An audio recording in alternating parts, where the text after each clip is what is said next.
Bonjour à toutes et bonjour à tous, je suis Nadia Lancereau, je suis démonstratrice indépendante chez Stampin' Up. J'habite à Annette dans l'Eure-et-Loir. Aujourd'hui, je vous propose de réaliser la carte tourbillonnante. Donc, je vais vous montrer le matériel que j'ai utilisé pour réaliser cette carte-là et vous expliquer un petit quelque chose. Donc là, j'ai un petit texte avec mon petit cadre, un bon papa. Et là, je vais tourner ma carte. Alors là, je la tourne en sens inverse, c'est une erreur de ma part. Et d'abord, un banga. Donc voilà. Normalement, je suis censée tourner la carte dans l'autre sens, comme ça, c'est beaucoup plus facile. Sauf que mon écriture n'est pas dans le bon sens. Donc faites attention lorsque vous réalisez cette carte-là. Ok? Donc pour réaliser cette carte-là, moi j'ai eu besoin dans le catalogue Stampin' Up annuel, ici. Donc le catalogue Stampin' Up, si vous l'avez pas, il est consultable sur mon blog, voilà. Vous avez ici une décoration de carte qu'on vous montre avec les tampons qui vont bien. Vous allez pouvoir retrouver les découpes uniquement à la page 163 du catalogue. Donc je tourne ici. Hop.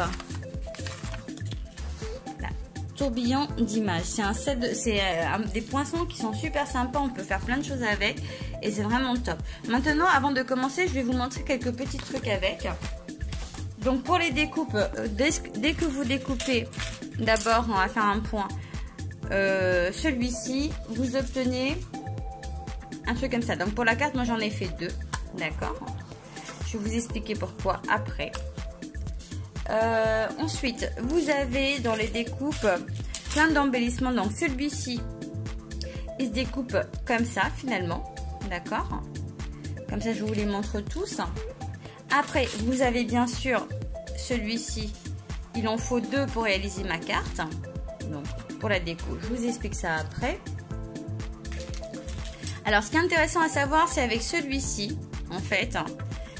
Et il y en a un deuxième, troisième comme ça. Vous avez celui-ci, celui-ci, le petit cœur aussi. Tous ceux qui ont un petit trou au milieu comme ça. Voilà, on en a 4 comme ça. Ça va vous servir à ce que quand vous faites votre carte, de venir... Alors le premier, c'est que j'ai découpé ma carte avec celle-ci, d'accord.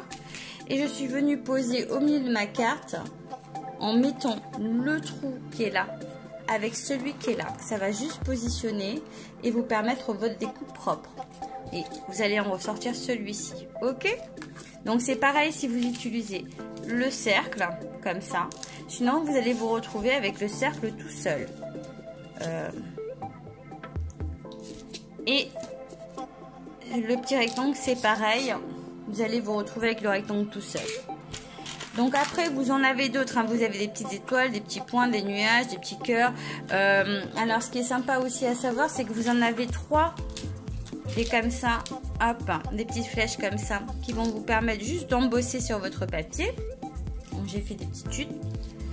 Hop. Les petits cœurs, ils sont vraiment très mignons. Vous en avez avec des contours couture. J'adore, je trouve ça trop adorable.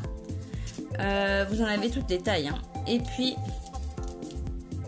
voilà, les petits nuages aussi, les petites étoiles. C'est vraiment...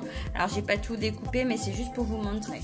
Alors pour ma carte, moi, pas besoin de grand chose, hein, pour celle-ci, puisque je me suis servi de 2 cadres comme ça, 2 comme ça, donc ici un uni, un design, ici 2 unis, donc j'ai pris ça, et comme ça je vais vous montrer le montage.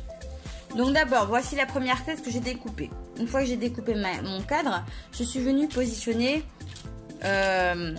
sur ce trait là. Alors quand vous découpez, vous avez vu, vous avez cette bande là qui va venir se marquer sur votre papier. Je sais pas si vous allez le voir, voilà, il est marqué sur le papier, ce qui va permettre de positionner votre dies, le trou ici sur ce trou là comme ça, et le trait droit sur le trait de pli que vous voyez à travers.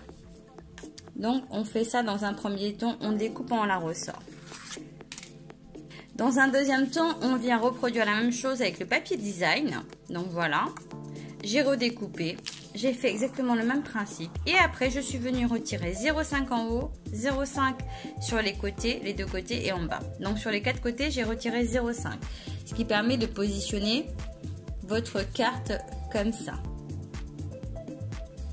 Donc, voilà. Ça fait un petit contour de carte.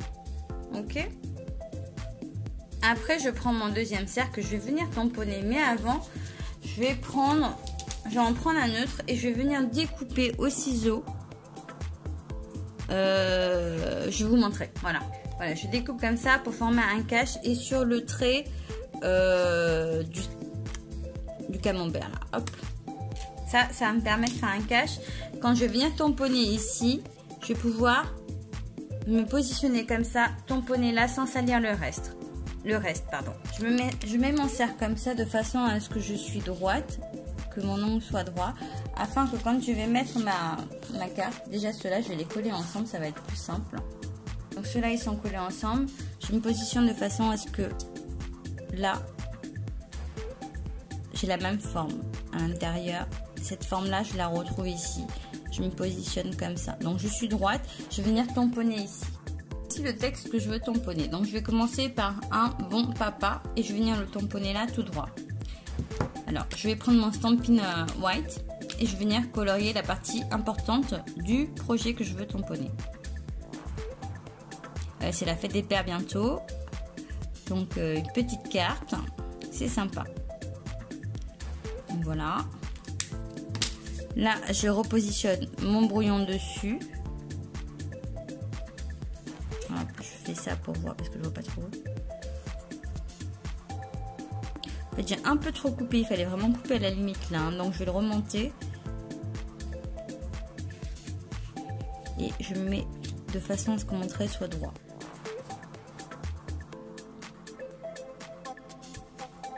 Voilà.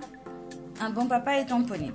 Sauf qu'il ne faut pas que j'oublie, comme tout à l'heure j'ai fait, et tout à l'heure ma roulette sur la carte qui est là. Je la roule dans l'autre sens pour avoir la suite de mon écriture ici. Voilà. Alors, ce qu'il faut que je pense, c'est que je vais la rouler dans ce sens-là, en fait, pour avoir la suite.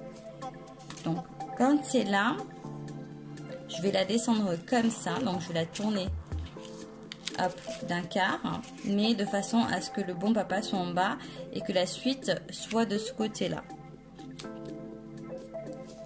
Sauf que pareil, il faut que je me mette de façon à ce que je sois, alors normalement, ici comme ça, je tourne et j'ai la suite ici.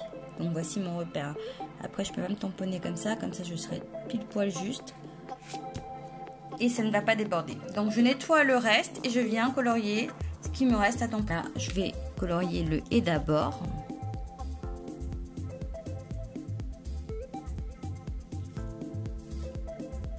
Donc ici, il ne faut pas que je dépasse. Hein. Je suis partie un peu trop vite. Donc je repositionne ma carte, comme ça je suis pile poil, mon écriture est pile poil dans mon... Voilà. Et d'abord, donc là je peux y aller comme ça parce que je n'ai pas tamponné partout. Et d'abord, et puis là pareil, on va le retourner et on va faire la suite. Et donc là je vais centrer mon écriture par rapport à mon cadre. Et voilà, ça c'est fait, cette étape est faite.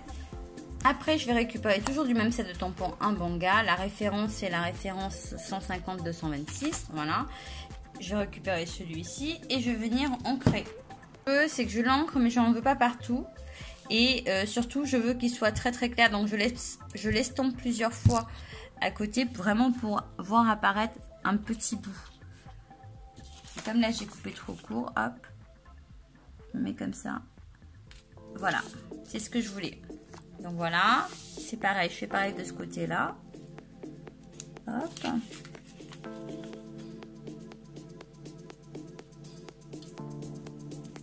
Voilà, et encore une dernière fois. Comme ça, j'ai mon image avec sa petite fille dans les bras, c'est trop mignon.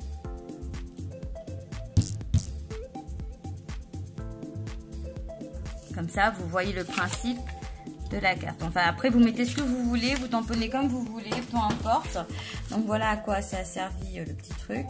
Et puis, si on veut, on colorie. Si on veut pas, on le fait pas. Donc là, j'ai ma pièce qui est comme ça. Ça, je vais les coller dessus.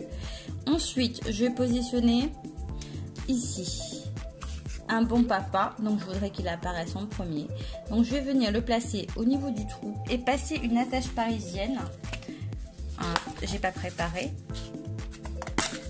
L'idée, c'était vraiment de vous montrer comment fonctionne la carte. Donc, je vais passer le premier dans le premier trou, l'attache parisienne ici. Ensuite, je vais venir placer la deuxième là.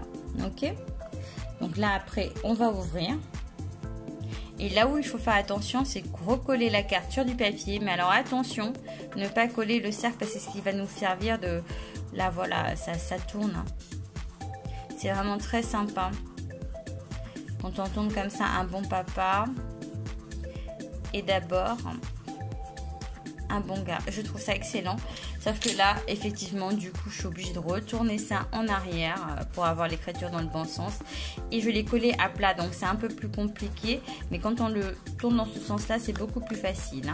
Là, je vais coller ma carte sur du papier uni. Là, j'ai un fond qui fait 10,5 par 14. Et je vais venir le coller par-dessus celle-ci. Après, vous pouvez faire en sorte qu'elle s'ouvre, peu importe. Ce coup-là, je vais la coller avec de la mousse 3D. Donc, du stamping dimensionnel, des grands morceaux. Hop. Et je vais en mettre autour. Parce pour ne pas bloquer le mécanisme de la carte. Voilà. Ça suffira largement.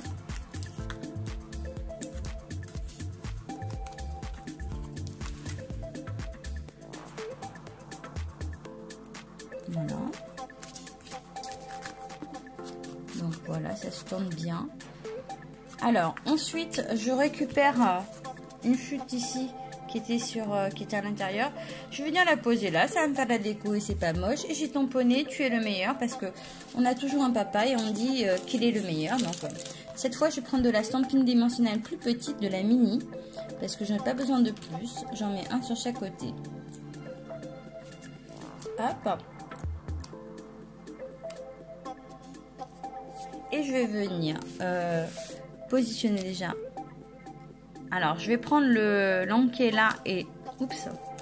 Et l'angle qui est là, par rapport à mes coins, ce sera mon repère de position. Hop, voilà. Ça fait une carte super sympa à offrir. Donc, ça en fait 2 à envoyer. Donc, on met un peu de colle. Hop, voilà. Et voilà les petites cartes. Donc si vous avez besoin de matériel Stampin' Up, n'hésitez pas à me contacter. Si vous avez des questions, n'hésitez pas. J'espère que ce petit tuto mini rapide vous aura plu. Et puis je vous dis à très très vite pour un nouveau tuto. Ciao!